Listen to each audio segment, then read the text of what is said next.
Greetings, I'm John Hart, the co-founder of C3 Solutions, and welcome to another edition of Right Voices, our video and podcast interview series where we highlight conservative leaders in the climate and energy debate. And today we're honored to be joined by Representative Dan Newhouse, who is serving his fourth term as the representative of Washington's 4th Congressional District. He's the chairman of the Congressional Western Caucus and a member of the Conservative Climate Caucus, as well as the House Appropriations Committee. And perhaps most importantly, he owns and operates an 850-acre farm where he grows hops, tree fruit, and grapes. So, Congressman, welcome. Thanks so much for taking the time to visit with us. Well, thank you, John. It's a pleasure to be with you and to talk about some things that are important to you and to me. But I would say to everybody in the country, some of the things that we're facing today, and it's a great opportunity to shed some light on some things that I think everybody will be interested in. So thanks for the opportunity. Well, you bet. We hope so. And it's, it's always a joy, frankly, just to talk to somebody who you have broad and deep experience as a farmer, as somebody who's managed land and dealt with it from the public policy perspective. So I think, one thing I want to start off with is Congressman, I've seen, I worked on Capitol Hill for 15 years in the Senate mostly, but I've seen a real shift in the debate. People on the center right are much more comfortable acknowledging some element of risk in the climate conversation and are leaning in with solutions. Maybe you can talk about how you've seen this conversation shift and why it's become more acceptable for conservatives to say, look, we care about stewardship and these are some of the solutions we have. Well, from my perspective, I like sometimes to think of myself as my vocation, my avocation is agriculture, is farming. What I'm doing as part of my public service is working in Congress. And I like to think I bring the values that I have growing up on a farm, growing up in a rural area to Washington, D.C. And part of that, if anybody that is listening has agriculture experience will know this. Farmers truly are, I think, some could be called our first conservationists. I mean, we understand the importance of protecting our water, our land, our air more than anybody, because we depend on the natural resources that we've been provided to produce the food and fiber that we need in this country, and even more basic than that, to earn a living. And if we are not good stewards of the resources that we have, we're not going to be successful. And our next generation won't be successful either, of our own families that we want to pass on our farms to. So it's important for us to to recognize that. And I think that's a very natural step then for us to talk about some of the things that we should be doing, that others should be aware of, that agriculture truly has been part of the solution when it comes to managing and protecting our planet.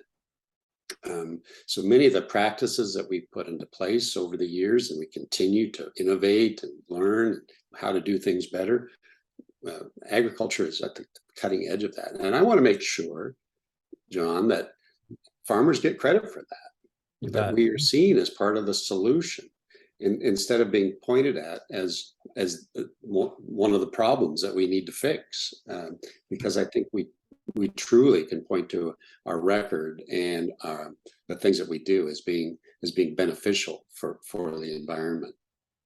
Yeah, and I think the issue of property rights is also important. Before we started, I was mentioning I've got 60 acres and I've come to this relatively later in life. I've had a farm about 4 years. But it changes when you own it and you're responsible, you have skin in the game. It changes your outlook. And so when I ask conservative audiences, raise your hand if you believe in the Boy Scout motto that you should leave the campsite better off than you found it. No one just ever, conservatives by their nature believe in that very deeply. They believe in leaving things better off than we found it. So I give you and other members who are offering solutions a lot of credit, because for so long, the bias was, if you talk about climate, if you talk about the environment, you're a socialist. You're somehow giving credibility to the other side. And as you've said, that couldn't be farther from the truth. No.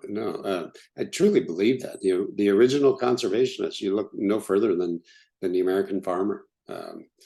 the things that, over the last, well, beyond my memory, but over the, the Dust Bowl days, we've learned a tremendous amount of how to be better environmental stewards. Some of the farming practices have changed dramatically over the years. Some of our irrigation methods have certainly changed, and where we're not only more efficient with applying water, but we do it in such a way that we're protecting the environment in much better ways. Like I said, I want to make sure that the American farmer gets the credit that they deserve for putting into practice some of the really cutting edge efforts and technologies that have allowed us to do that. And that when we only have, I think there's about 5%, I don't know if you knew this, John, of the Congress is 535 members. Only about 5% of those members are actual farmers or ranchers. And so we've got a tremendous amount of education on our shoulders to bring our story to Washington, D.C. and allow people to understand. And that obviously that did not used to be the case. It used to be the norm that agriculture was really integrated into our daily lives, where the supply chains, the food was sourced closer to home. And so there's been a lot of changes, I think, for good, but also for bad in that economy. So in your work in the Western Caucus, tell us about some of your top priorities and what you're focusing on this Congress and what you'd like to focus on if Republicans have the majority. Well, just to, in case some of your listeners aren't aware, the Congressional Western Caucus is a group of 80 members. We've grown. We're, I think, one of the largest caucuses in Washington, D.C. in the House. We represent, most all the members represent rural areas of the country. And contrary to the name, we're not all from the West. I certainly am, but we've got members from all over the country. In fact, our furthest east member is in Savannah, Georgia, Mr. Buddy Carter. We've got folks from Pennsylvania, Louisiana, Arkansas, all over the eastern part of the United States as well as the West. But the things that bind us together, that allow us to work so well as a group, we're all concerned about the issues and the challenges of rural America. And that can be the same whether you're in the East or the West. And so things from energy production, which is a huge issue right now, as you know, things like mining, extracting elements, forestry issues are big throughout the country, as we see many national forests going up in smoke every single year. Public lands management. A lot of the states in the West have a huge amount of public ownership of their lands. We're fortunate in the state of Washington. I guess we have less than 30% of our lands are publicly owned. Some states it's over 90%, and so that's a huge can be a huge conflict when you're talking about land management issues. So there's those kinds of things, and then it's not only land and water and the environment that we're concerned with. Also, we talked a little bit about agriculture. As a farmer, as chairman of the Western Caucus, naturally, we're going to be focused on some of the issues that are important to our agricultural industry as well, which, dovetails perfectly with some of these other issues that we're concerned with. And I think true too, we look at issues that are important to the communities, not just the industries or the mineral extraction or the oil and gas and or forest management, but to the communities as well. What does all of this mean as far as jobs, as schools, infrastructure, the way of life in rural America, all of the things that make up our culture and our community? Those are truly important issues that we try to have some input on. But our biggest, I think the biggest mission that we have as a Congressional Western Caucus, we make strong efforts to go to different areas of the country. Our members, in fact, we just got back from a trip to New Mexico. Oh, great. To talk about some of the issues that we're facing down there in the energy world. What we want to do is bring the voices of the local people in those communities elevate them, amplify them back in Washington, D.C., in order to allow my colleagues, the other 534 members of both the House and the Senate, to make better decisions, to understand the impacts that the decisions we make in Washington, D.C., those impacts that are impacting people in places like New Mexico or Washington or Maryland, other places all over the country. Well, and I mean, we could talk for 2 hours on the impacts on local people. There's all the forestry issues, but a couple that are really top of mind, I think, for folks now is permitting reform. As people, if they're tracking the debate in Washington, there was a debate with Senator Manchin and Schumer, and should we have kind of a lower key permitting reform, to put it diplomatically. A lot of Republicans said it was permitting in name only. Essentially, it wasn't real permitting reform. I guess maybe talk about why that issue is so important to people on the ground, the people that you met in New Mexico, folks you represent in Washington State, and why permitting reform is a priority for Republicans, and where you think that effort may go next year. So we do have a tremendous amount of natural resources in the United States of America, things that have allowed our economy to grow and be a leader in so many different areas, whether it's critical minerals, whether it's energy, fossil fuels, oil and gas, coal over the years, all of those things that we've been able to rely on to build our economy to what it is today. Unfortunately, as we still rely on natural resources for our economic engine, it's become more and more difficult for industry to be able to move forward in a very sustainable way. The methods of extraction or of harvesting when it comes to forests, or of drilling, all of the activities that allow us to take advantage of our natural resources. The process that we require industry to use to allow them to do those things, the permitting process, has truly become weaponized, and has become a huge challenge for companies, for industry to be able to do what they do best.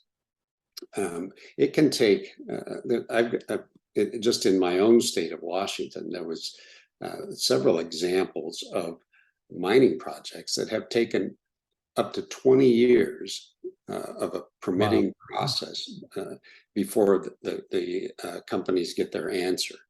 And that's, that's just unacceptable for a country that has so much to offer and so many requirements and needs, and the natural resources that we have available to us to meet those needs.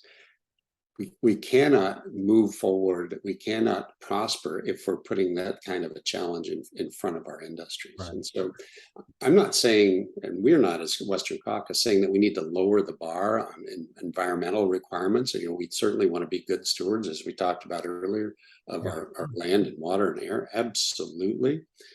But in order to have a successful economy, industry needs to have an answer in a shorter period of time in order to know where to put their emphasis, where to put their capital, where to invest their time and energy. And what has happened now, we find ourselves at the mercy, so to speak, of other countries for obtaining some of the critical resources that we could get right here in our own country. So that puts us in a very precarious position, as you can imagine, if we're dependent on others. Some countries not always our friends, could be adversarial for important inputs that we need. And it raises the cost of all of these important ingredients. And the thing that people need to understand too, the ability for American industry to do things cleaner, more environmentally friendly and safe, and to produce energy and minerals in a manner that is much safer than other countries in the world. Right. We are head and shoulders above other countries when it comes to that. And so I think by putting these roadblocks in front of the process, pushes these industries to other countries where they don't do it as well, and in effect is more damaging to our planet. So it's kind of an interesting conundrum that we find ourselves in. We can do it better and cleaner here, but we don't. Right. And the law that we're talking about is the National Environmental Policy Act. It's a 50-year-old law, hasn't been significantly updated in about 50 years.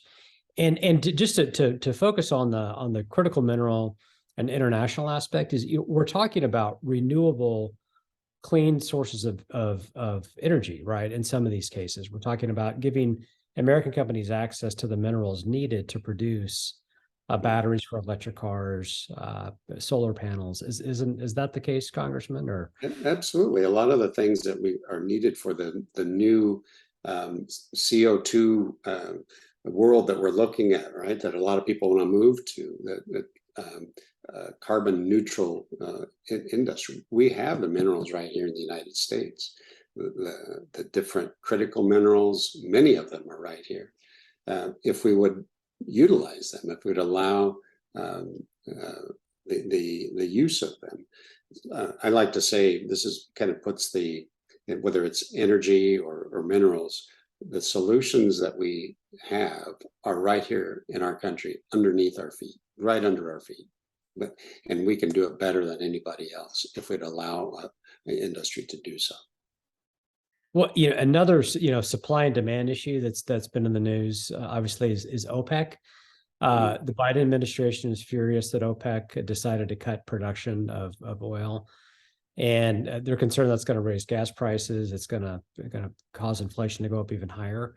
What is your take on the Biden administration's energy policy, broadly, but also specifically, what should our response be to OPEC's recent decision to cut production? So this has been interesting to watch unfold over the last almost 2 years now. The Biden administration has made some pretty impactful decisions starting on day one. As everyone knows, one of Biden's first decisions was to stop the Keystone XL pipeline. Moving from that, limiting the permitting for oil and gas leases on federal lands, canceling many of those kinds of projects, decreasing the amount of investment that we see going into energy products, energy production in this country, forcing the price up. Supply and demand is a very real thing. When the supply is less, the cost is going to go up. But it's forcing us to source the necessary energy resources from other countries, right? Which puts us in a very precarious position. It's like I said, a lot of those kinds of sources are not always the most friendly to the United States. Right. So we become dependent on foreign sources. And I think I use the word precarious. That puts us in a very precarious position and beholding to others that are making decisions that are not in our best interests. And so we see that happening in Saudi Arabia, who has decided to encourage OPEC to reduce production by at least 2 million barrels a day, having a direct impact on not just our economy, but the world economy for the benefit of their association with Russia. So I think we need to start making some changes we have the ability right here in this country to again be energy dominant, to again be an energy exporter. Policy decisions that have been made over the last 2 years, we should be looking at reversing those and making sure that our American industry can step up to the plate and produce the kinds of things, requirements that we have in this country. We can do it. Again, the solution is right under our feet. And Congressman, what do you say to Biden administration's progressive allies? Because the argument we hear obviously on the left as well, the CO2 is caused by burning fossil fuels. We have an impending climate crisis. If we don't move away from that as quickly as possible, we're going to doom the next generation to ecological collapse. And Republicans are just in the pocket of oil and gas. I mean, that's the shorthand, Bernie Sanders commercial. How do you respond to that? Well, I think that's absolutely ridiculous. It may be, John, that over the course of the years in the future, that we do change the emphasis from fossil fuels to other forms of energy. But you cannot do that overnight. You cannot flip a switch and one day be dependent on gas and oil, and the next day not. I mean, we have, without doing tremendous harm to our economy, and that sounds that's a real problem that will impact real people, and we're seeing it play out right now in the cost of everything going up. Energy costs are driving inflation along with excess federal spending, but the increase in energy costs is making it more expensive for people to heat their homes. Wait this winter as gas prices, fuel prices are going up. People are going to be burning a lot more wood if they can do that, because the other sources are going to be too expensive. It's making our food prices go through the roof, and that's causing people to have to make serious decisions on what they buy, how they provide for their families. So I think we have to look at this as an all of the above energy portfolio, and not pick one specific one or one or two. We're going to need to grow the economy that we anticipate over the next decades. We're going to need every single source of energy that we have available to us, and we cannot make these changes that they're talking about so abruptly, so quickly, that it truly does permanent damage to our economy and it impacts people's lives as dramatically as what we're seeing. Yeah, and to amplify your economic growth point, Congressman, our organization C3 Solutions did a report called "Free Economies or Clean Economies," and we looked at the Heritage Index of Economic Freedom and overlaid that with the Yale Environmental Performance Index, and found that around the world, countries that embrace the principles of economic freedom, less government, less spending, lower taxes, smart regulatory systems, unlike the one we have now, those economic free countries are twice as clean as those that are not free. And we've seen that really throughout history. I think when the Berlin Wall fell, the line of demarcation between the East and the West was not just that wall, but it was literally a line of soot between the dirty communist and the cleaner West. And so when you talk about growth, you're supported by really a lot of research, and economic data shows that the center right take on that is really the correct policy and is the key to developing cleaner forms of energy. Because I think most people would, if we could find a cleaner source, whether it's nuclear. I know hydro has been something you've worked on a lot, but we're not going to move from fossils fuels to renewables or nuclear automatically.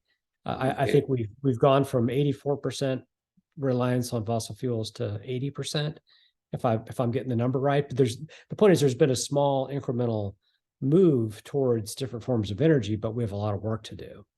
We do, but I have a lot of faith in the ingenuity of the human race. That we can meet the challenges that we have in front of us. Look at the efficiency of the utilization of fossil fuels today versus what it used to be, and we have reduced our carbon footprint tremendously.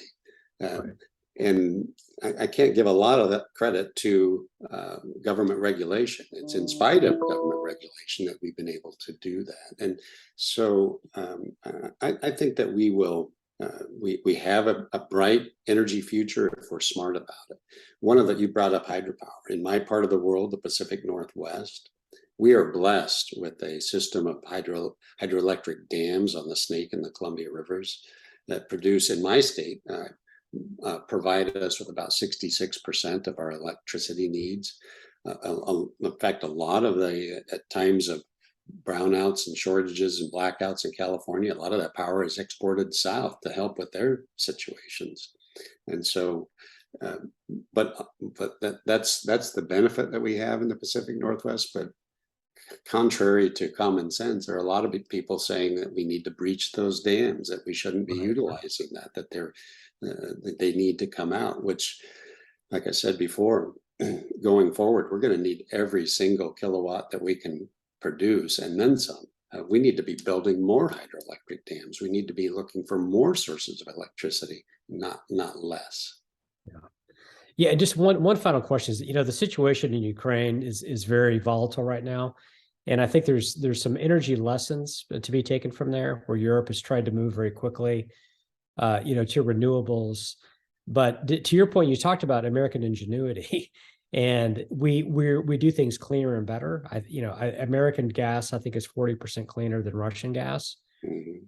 So that it's a very dangerous policy is to demonize one form of energy when we're really just empowering dictators by those decisions.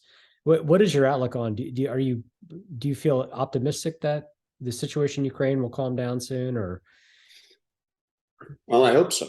I certainly do. The Ukrainian people should not be underestimated. We've seen a tremendous resilience in their defense of their country. It's been a much bigger struggle for Vladimir Putin to make advances there than I think even he anticipated. But still, a very serious situation. It truly is one that will impact the entire world, and we should watch very, very closely and carefully. I hope it comes to a peaceful ending very soon. That could have very serious implications throughout Europe and throughout the rest of the world. And we're going to see some of those implications be playing out shortly. It's already October, winter's coming in Europe. A huge source of energy is that pipeline that is no longer functional.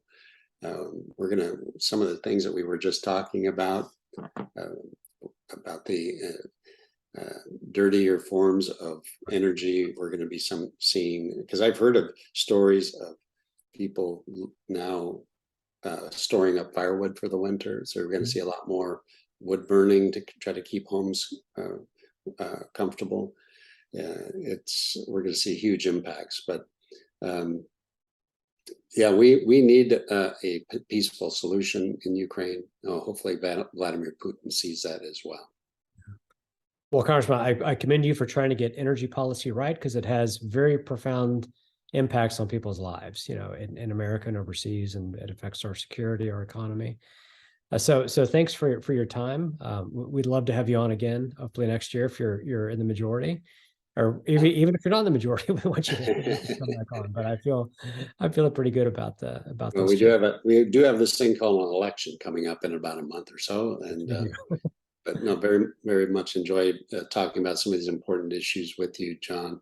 And like I said, the solutions that we need, the solutions we have, that are literally right underneath our feet here in the United States of America. If we just free up the bonds that we have built and allow them to be utilized in the smart, environmentally friendly way. Well, terrific. Well, Congressman, thank you. And again, you can follow us at c3newsmag.com, and we'll hope to have you on again soon.